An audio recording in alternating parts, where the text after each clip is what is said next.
You are looking at Julian's pronunciation guide, where we look at how to pronounce better some of the most mispronounced words in the world, like this other curious word. But how do you say what you're looking for today?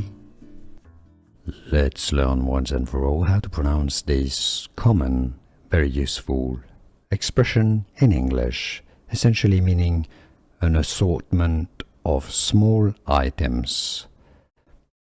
English pronunciation, British English and American English pronunciations are similar. How to pronounce bits, a short E sound, bits, and pieces. P, a C, an S sound, and then a Z sound at the end, and a Z sound, not an S sound, so it's not pieces. Pieces, pieces, pieces. It's not an E sound, it's not pieces, pieces. A schwa sound, bits and pieces. Did you get this? Let me know in the comments. Could you pronounce it correctly? Let me know. Was this any useful? Bits and pieces.